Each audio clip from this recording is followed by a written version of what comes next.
Spinoza যে মূল যে কাজগুলো করে গিয়েছেন সেগুলোকে মোটামুটি ভাবে আমরা কয়েকটি ভাগে ভাগ করতে পারি। প্রথমত এথিক্স। এথিক্স নিয়ে কথা বলতে যে স্পিনোজা বলেছেন যে ethics demonstrated in geometrical order. Spinoza's most important work, God, nature, mind, body, human emotions, freedom, এই সবগুলো বিষয় নিয়ে তিনি আসলে বিশ্লেষণ করেছেন বা তার মতবাদ আছে। তাহলে প্রথমে আমরা দেখি what Spinoza says about God. Spinoza বলছেন যে God is the only substance that exists and God and nature are the same reality. Everything follows from God by necessity. What this mean actually? God is not a personal being with will or emotions. God does not choose or plan. Natural laws are divine laws. Nothing exists outside God. Knowing nature is knowing God. যে ঈশ্বর কোনো মানুষ সদৃশ্য সত্তা নন, মানুষের মতো আবেগ, চিন্তা, শাস্তি, অভিশাপ, আশীর্বাদ এই ধরনের সেন্টিমেন্ট দ্বারা ঈশ্বর পরিচালিত হন না। তিনি ইচ্ছা বা সিদ্ধান্ত নেন না। প্রকৃতির নিয়মই ঈশ্বরের প্রকাশ। এই প্রকৃতি বোঝাই ঈশ্বরকে বোঝা। এর পরের অংশে আসা যেতে পারে mind and body. What Spinoza says about mind and body are one and the same thing. They are expressed in different attributes. There is no interactions between them. অর্থাৎ শরীর এবং মনের মধ্যে আলাদা করে ইন্টারাকশনের কোনো বিষয় নেই।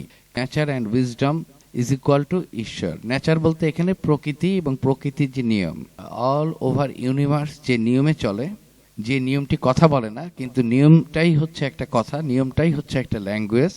ঠিক একইভাবে স্পিনোজা বলছেন যে মানুষের মাইন্ড এবং বডি আলাদা কোনো সত্তা না।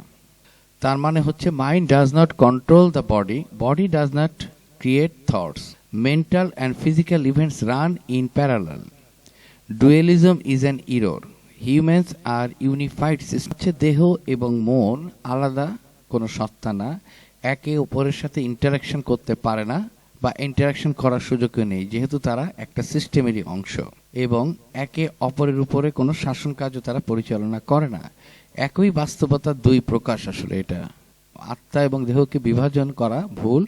মানুষ একটি সমন্বিত সত্তা। And emotion arises from ideas. Desire is the essence of human nature. Emotions follow natural laws. What this means? Emotions are not scenes, they are not random. Joy increases human power, sadness decreases power. Understanding emotions transforms them.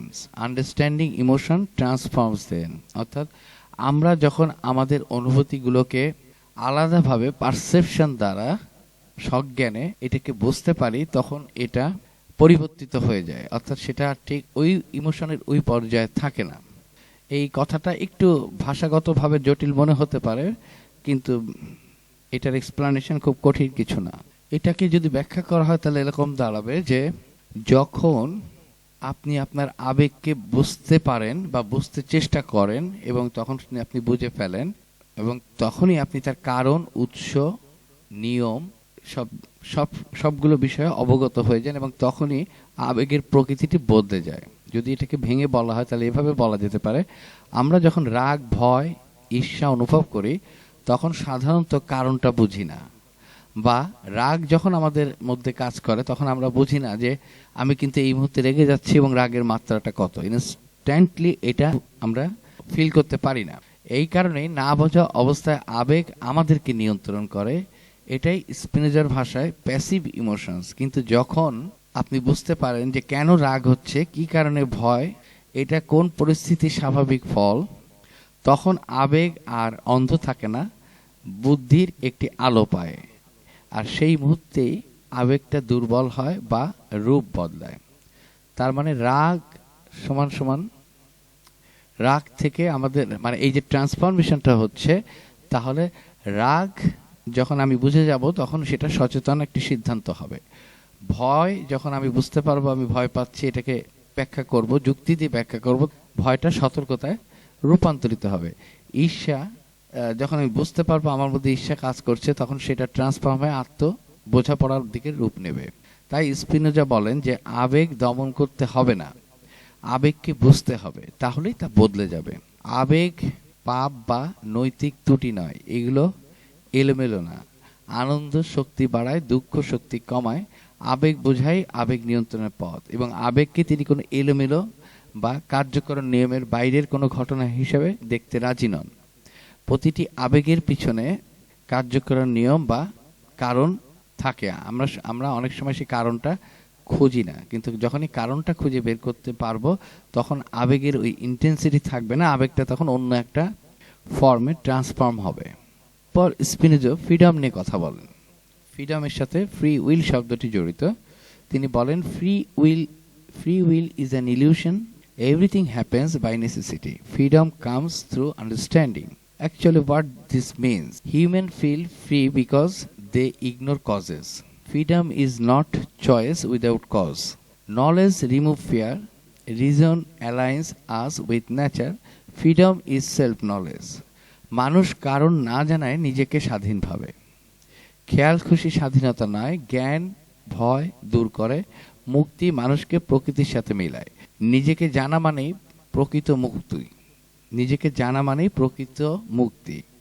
আমরা সিদ্ধান্তের ফলটি দেখি, কিন্তু সিদ্ধান্ত কেন হলো সেই কারণগুলো বুঝতে চাই না, বা বোঝার মতো যে উইজডম দরকার সেটিকে আমরা তৈরি করা থেকে বিরত থাকি। কারণ ছাড়া পছন্দ করাই স্বাধীনতা নয়।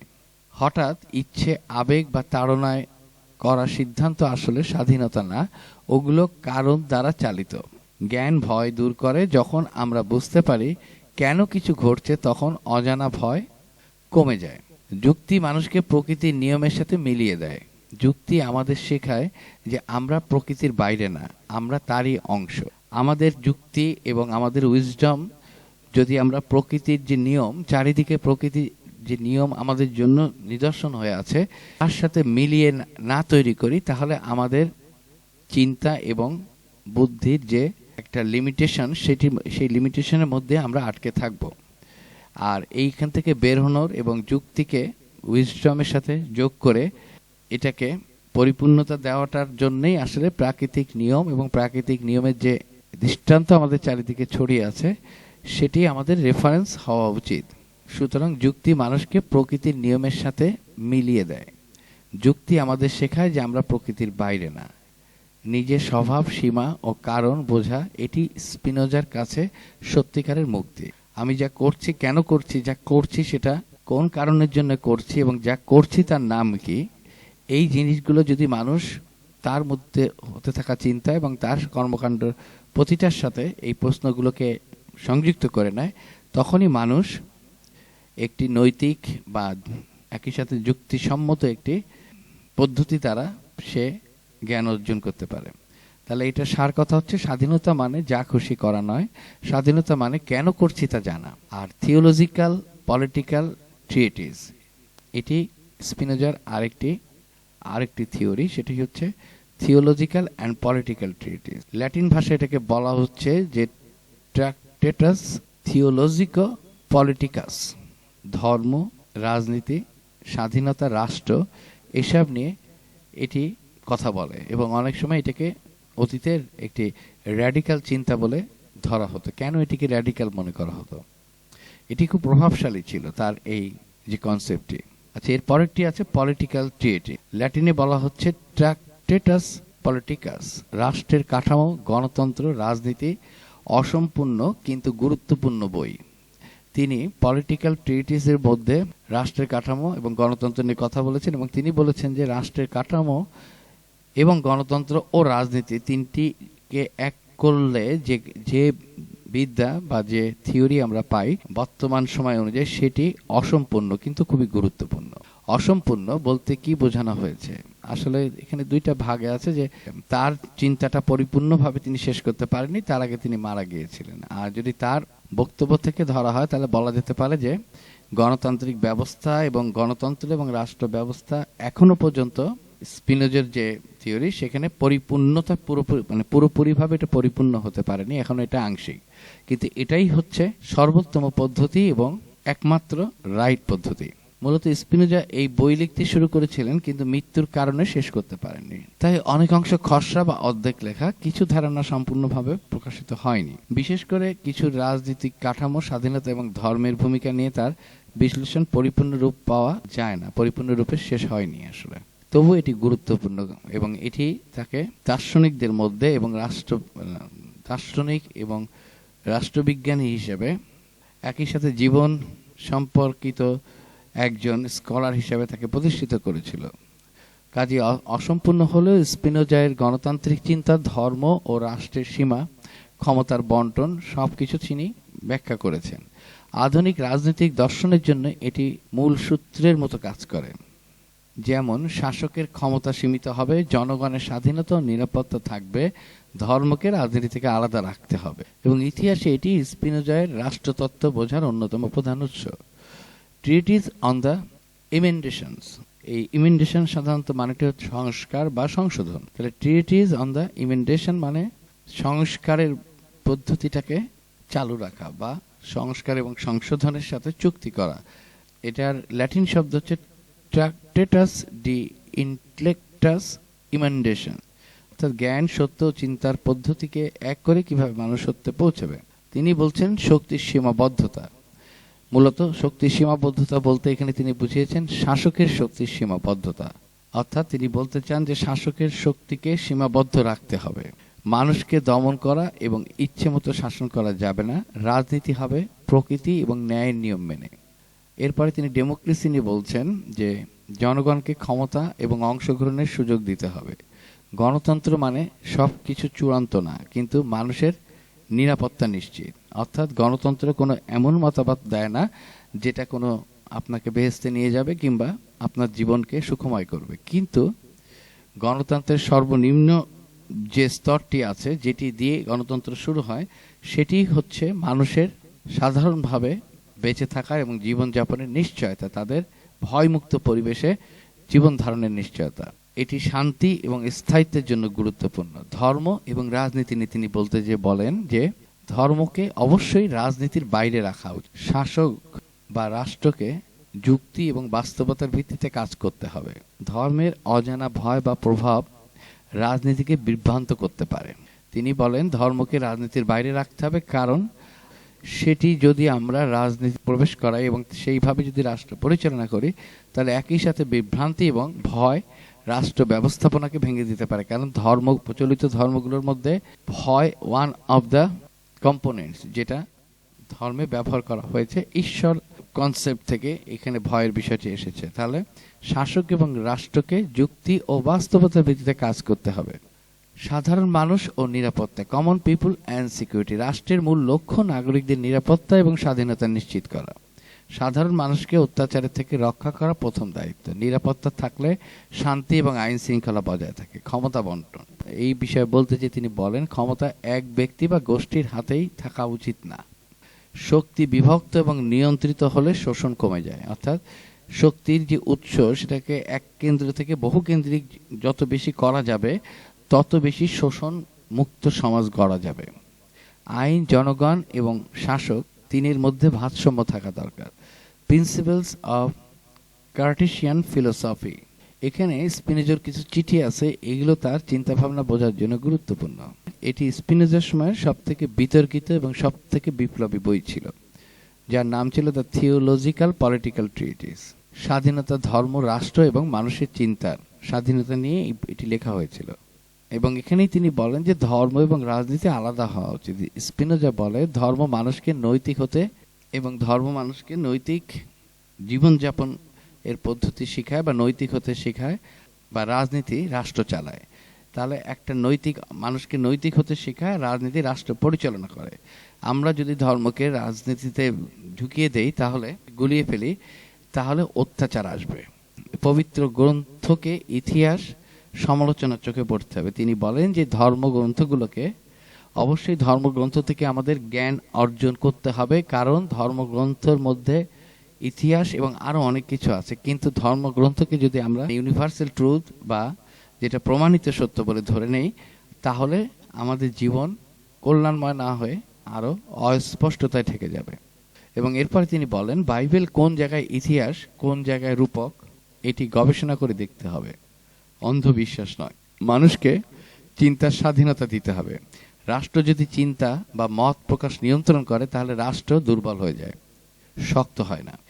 ঈশ্বর হলেন প্রকৃতির নিয়ম। স্পিনোজা বলেন ঈশ্বর আলাদা ব্যক্তি বা আলাদা শক্তি নয়।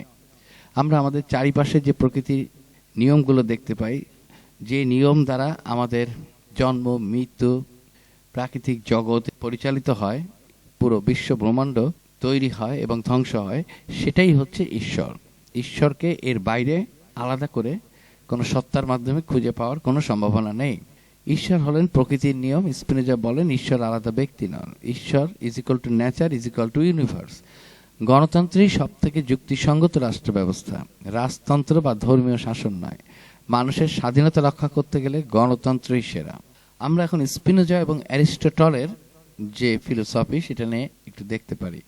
দুটি অনেক ক্ষেত্রে পুরো একজন আরেকজনকে উল্টে দিয়েছেন। স্পিনোজা আর অ্যারিস্টটল দুজনই রিজনের উপরে দাঁড়ানো দার্শনিক, কিন্তু তাদের জগৎ দর্শন একদমই বিপরীত।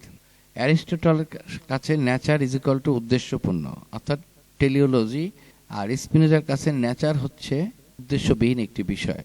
মানে প্রকৃতির কোনো বিশেষ উদ্দেশ্য নাই, প্রকৃতি যেভাবে চলছে সেটা কোনো বিশেষ গোল বা টার্গেটে পৌঁছানোর জন্য নয়। অ্যারিস্টটল বলেন প্রকৃতির সব কিছুর একটা উদ্দেশ্য থাকে এবং একটা ফাইনাল কজ থাকে।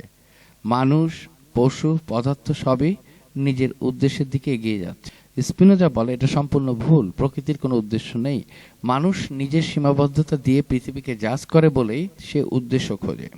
এখানে স্পিনোজা সরাসরি অ্যারিস্টটলের টেলিওলজিকে ভেঙে দেন। অ্যারিস্টটলের কাছে গড ইজ ইকুয়াল টু আলাদা একটা প্রাইম মুভার। স্পিনোজা বলেন God is equal to nature, God or nature are the same thing. অ্যারিস্টটলের গড হলো এক ধরনের পারফেক্ট মাইন্ড যিনি ইউনিভার্সকে প্রথম গতি দিয়েছেন, তিনি ইউনিভার্সের বাইরে। স্পিনোজা বলে ঈশ্বর আলাদা সত্তা নন, নেচার মানে ঈশ্বর। God is equal to universe is equal to laws of nature. Aristotle এর মেটাফিজিক্স এর সবচেয়ে বড় চ্যালেঞ্জ।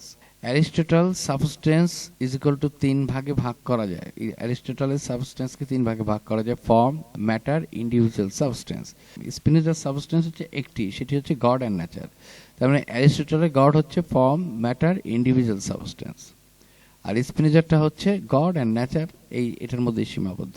স্পিনোজার মতে ইউনিভার্সের একটাই সাবস্টেন্স আছে, বাকিগুলো সবই মোডস বা পরিবর্তন।